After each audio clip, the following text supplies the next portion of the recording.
Hello and welcome back to everyone's favorite game, Are They a Mutant? The only show that dares to answer the question, is that Marvel character a mutant? Sounds simple, right? You'd think so. Unfortunately, Marvel happens to define the term differently than just about any other piece of media ever made. So my sincerest apologies to any adolescent amphibians watching this, but having been mutated is not enough. That would qualify you as a mutate. In the world of Marvel Comics, mutant refers to the specific group of people that possess an X gene, which means X-Men characters, right? You and your thoughts, so cute. Unfortunately, it's not so cut and dry. For instance, the Great Lake Avengers consist primarily of mutants, including Flatman, who is flat, Doorman, who is a door, and Big Bertha, who has superpowered bulimia. Yet Alpha Flight, Wolverine's original team, and the basis of the name for the KND X-Men parody, Look out, true believer! With bones of solid peppermintium, the ferocious leader of Santa's elite strike force, Alpha Strike, is Wintergreen! is chock full of humans. Vindicator, Guardian, Sasquatch, Shaman, all government-mandated normies. Northstar is a mutant though, so we got the good one. But how do we know who has an X gene or not? Well, fortunately, we have comics, which not only tend to include information, but are very aware of the fans' innate need for pedantic trivia. Unfortunately, we also have the movies. Listen, I love the movies as much as the next guy. Actually, maybe more. Or less. I don't know the next guy. But it can't be denied that they took what we'll call a blind dart approach to the canon, which has resulted in a lot of flame wars across the internet, especially in regards to... We all know the Merc with his mouth sewn shut, right? He's funny, he's cool, he's got a weird obsession with the word chimichanga. But the one thing he's not is a mutant. If you thought he was, don't worry. That misconception is so common that he's called it out on page, saying, even though I'm not a mutant, if you consider the fact that thanks to my movies, most people in the world believe I am a mutant, I should totally be able to get into Krakoa on like a technicality. Similar to the film, in the comics he gets his powers after volunteering for an experimental procedure to cure his cancer. Unfortunately, this is Marvel Comics Canada, aka the most evil government known to man. So they're not so much activating a latent X gene, because he doesn't have one, as they are trying to artificially turn him into a bootleg copy of an earlier victim whose name rhymes with Pulverine. Which means he's human. If we want to get technical, he's a mutate, and if we want to listen to him, he's an honorary mutant, aka a hutant, but more on that in a second. One of the many characters the X-Men films adapted twice as part of their ongoing war against the concept of consistency. In the Wolverine, Yukio's power is knowing how people will die. In Deadpool, it's something to do with electricity. What is it in the comics? Nothing. She's not a mutant. She is, however, an assassin and thief that got quite close with Wolverine and possibly even closer with Storm, which may have inspired her depiction in the Deadpool films. What in the fuck knuckles is this? She's my girlfriend, you intolerant shit. Whoa!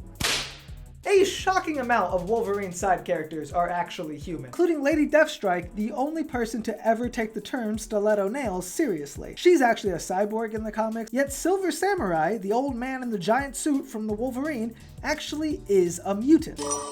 His powers don't have anything to do with him being a samurai, obviously, that's just a hobby. It's being able to generate a tachyon field in his body and channel it through pretty much anything he touches, though he almost exclusively chooses his sword. Also, not in a movie, but for the record, Omega Red, also a mutant, but that should be obvious, he has tentacles. Let's talk about Illyana Rasputin, and yes, I mean like that Rasputin. You probably know her from Marvel Rivals or as the weirdly racist girl in the New Mutants movie. Well, good news, she's not actually a racist, but she is, however, a mutant. So, half credit? Like Silver Samurai, her name is not related to her power. I mean, you can't get magic as a mutation. That would be crazy. No, it comes from the fact that she was raised in a hell dimension after being kidnapped by a demon as a child, where she had to learn magic to survive, and eventually she got so good, she became the Sorcerer Supreme of that dimension, which means she's totally allowed to call herself Magik, even if she still can't quite spell it. Her actual mutant power is manipulating special portals unique to Limbo that allow her to pop into the dimension from anywhere and pop back out anywhere else, which, if done quickly enough, is basically teleporting.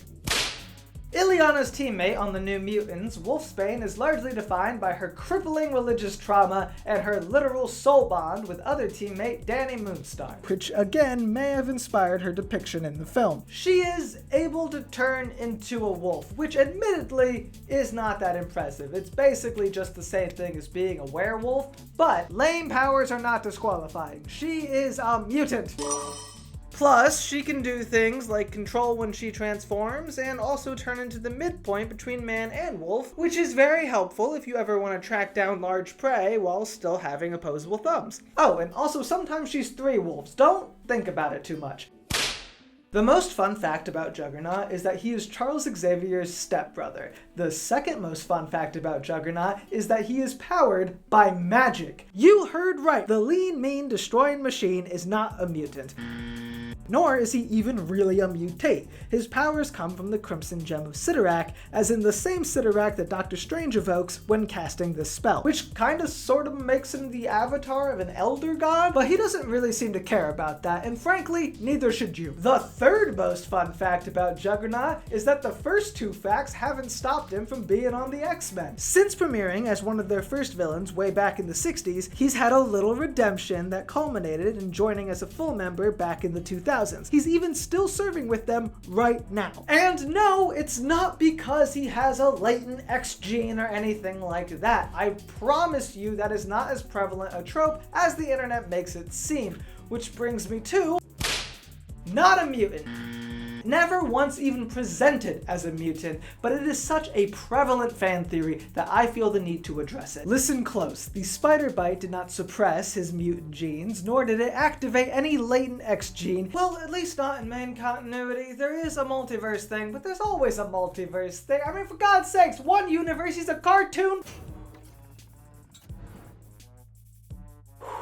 Okay, for those of you who have not been following the X-Men closely the last few years, Krakoa was a mutant nation state that was basically paradise, until it wasn't. Still, one of its first storylines dealt with who exactly was allowed on the island, and I promise you, if Spidey or Deadpool or anyone else had latent mutant genes, I feel like it would have come up. Or at least, they'd probably have been able to use the Krakoan gateways without needing explicit overrides. Yeah, remember that idea Deadpool proposed? Well, it eventually happened. This is where we get to the honorary mutants, aka Hutants. The first of which was actually Northstar's normie husband, Kyle, but eventually both Deadpool and Juggernaut got their green cards by being accepted onto a team. Fun fact, they actually held a vote for Juggy, and Charles was a no. So much for brotherly love. We learned a lot about Mr. Sinister during the Krakoan Age, including that he was just one of 4 clones made by the acclaimed mad geneticist Nathaniel Essex. None of the other 3, or even Essex himself, have any claim to being a mutant. To make matters worse, the cloned apple didn't fall very far from the source apple, and Sinister was prone to cloning himself. And none of those clones have a claim to being a mutant either. But specifically, this Sinister, the one who sat on the governing body of Krakoa, physically implanted the X gene of another mutant into his body and was therefore ruled a mutant. Which personally, I feel like is a crock of shit. This is meant to evoke real-life programs like Operation Paperclip, where the US government hired Nazi scientists after World War II. The knowledge Sinister had about mutant DNA, both in his mind and in literal databanks, made him incredibly vital to Krakoa and their goal to resurrect every mutant that had already died. So, it's my view that they sorta fudged the rules for him, and under normal circumstances, there is no way he would have been considered a mutant. My evidence? The fact he did the same thing back in the early 2000s and no one called him a mutant. But hey, you want to make a country omelet, you gotta war crime some eggs. Speaking of, Moira McTaggert is probably the most famous regular person ally of the X-Men and has been a fan favorite ever since she tried to take down a demon with a machine gun in her first appearance. The Krakoan Age kicked off with a big reveal. Surprise, Moira was a mutant all along, and her power was Groundhog Daying the entire universe. Every time she died, everything rewound back to the moment of her conception.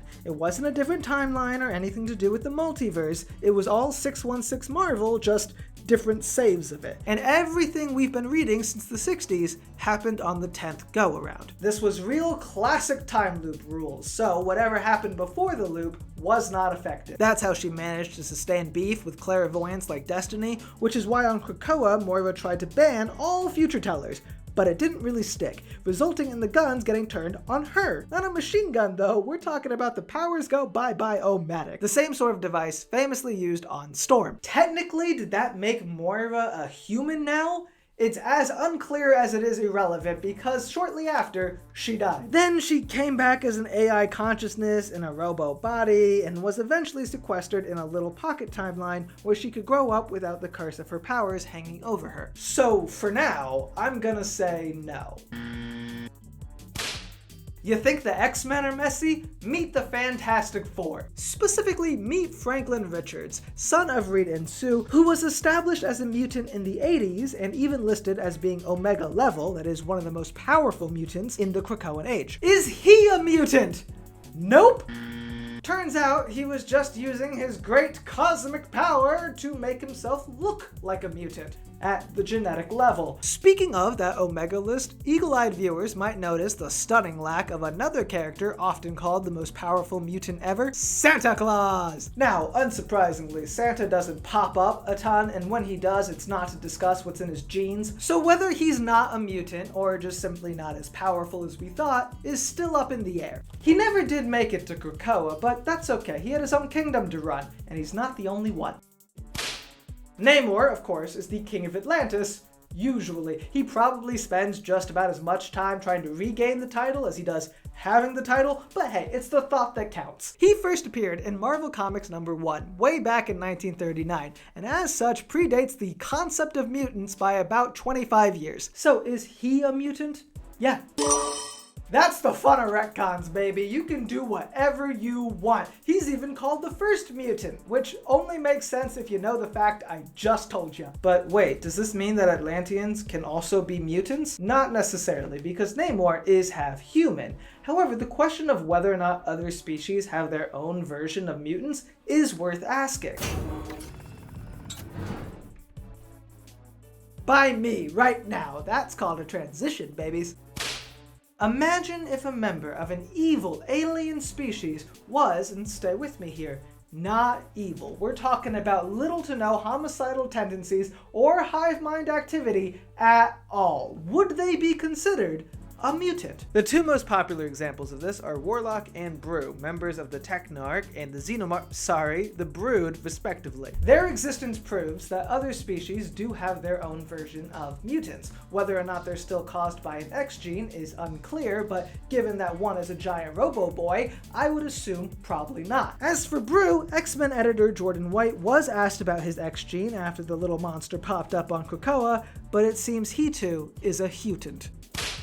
I've made it a long way through this video without addressing a theory so popular I'm sure it's already flooding the comments, that every human alive has an X gene, it just doesn't activate for them. But here's the thing, I don't think that's true. I'm not saying it was never true. It definitely sounds like something someone would have thrown in. But just like with Deadpool or Spider-Man, I feel like if it was still true, it would have come up during Krakoa, especially given what we learn about the Deviants. These are the guys the Eternals hunted both in the comics and the film, and in the recent Judgment Day event, we learn that they are genetically similar enough to mutants to be able to use the Krakoan gates. Does that mean they all have the X gene? I don't know, but I think the fact it's notable shows that everyone else probably doesn't. Does it mean they're all mutants? Why argue with the tree portals? Close enough. Forget other species, let's talk about other dimensions. This lean, mean Lima Bean is one of the most powerful beings in the X-Men roster. His abilities include possible omniscience, genius intellect, and the power of funk. But is he a mutant? No. He's just a lonely artichoke from Marginalia, the kingdom that lies between the comic panels. Still, I choose to believe that his teammates just assumed he must be a mutant and never really asked questions.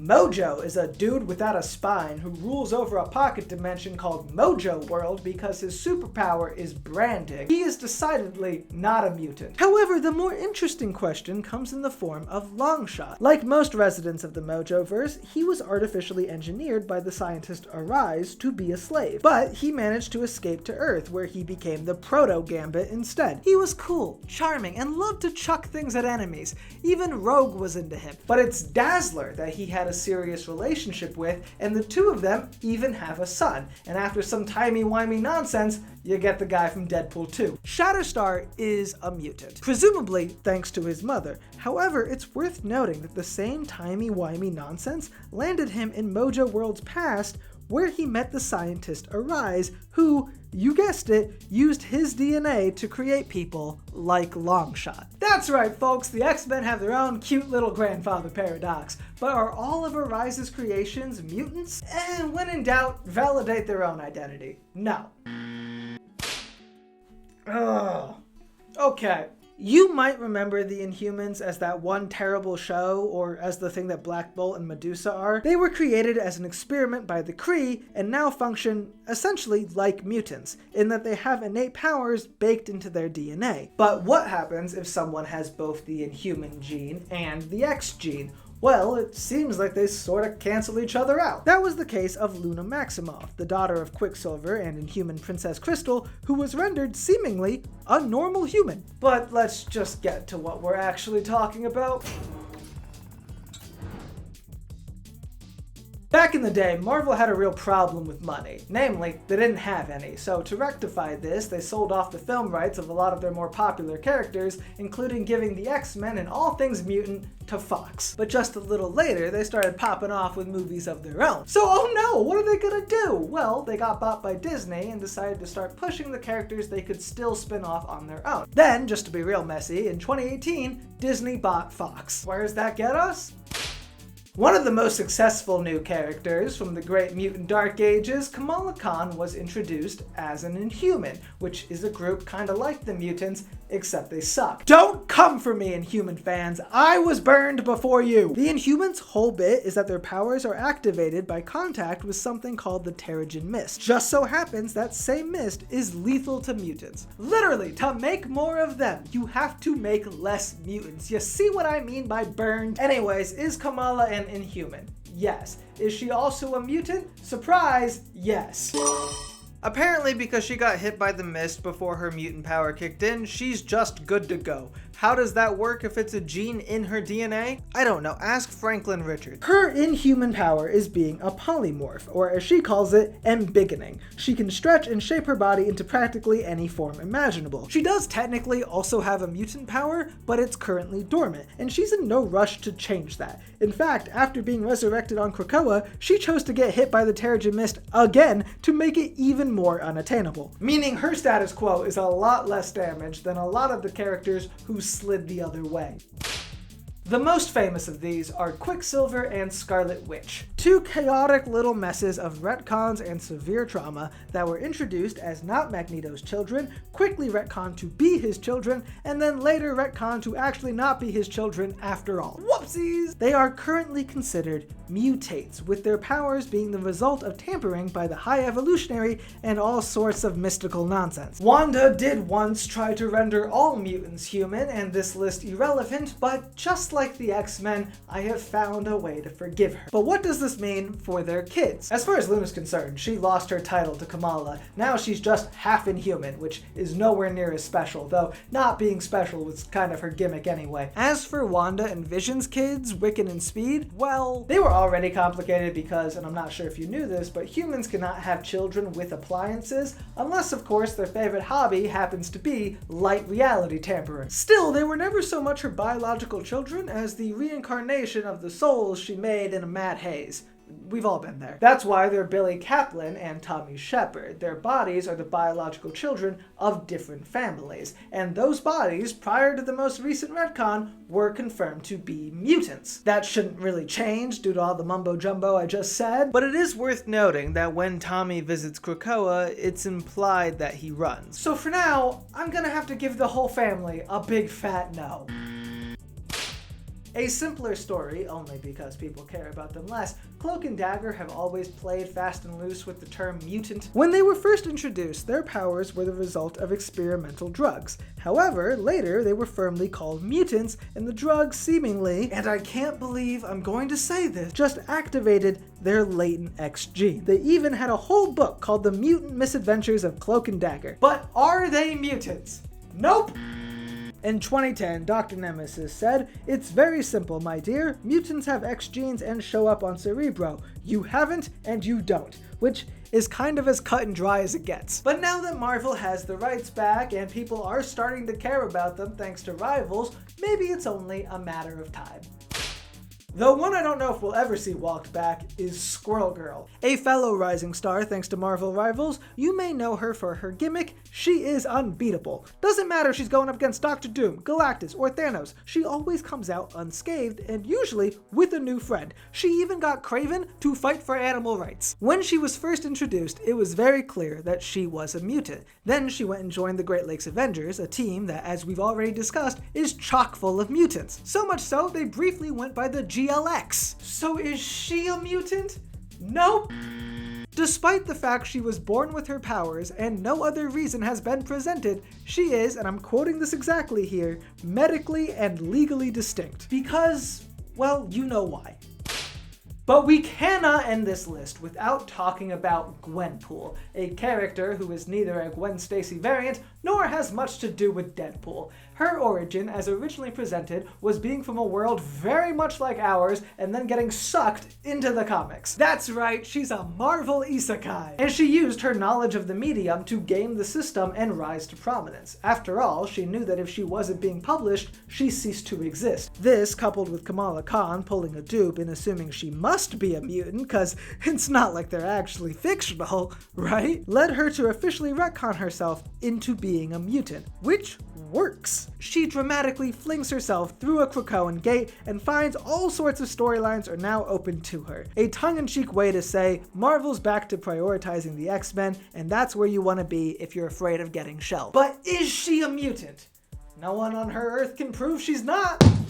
Thank you so much for watching, and make sure to join us next time on Are They a Mutant? Actually, I'm not sure if there's going to be a next time. I feel like I got everyone. Okay, well, who cares about Wishbrand Gambit? If there's something I missed, or you just have an equally pedantic thing to add, make sure to comment down below. If you enjoyed this video, feel free to give it a like, and I don't know, maybe subscribe for more content every week. I promise, for real this time.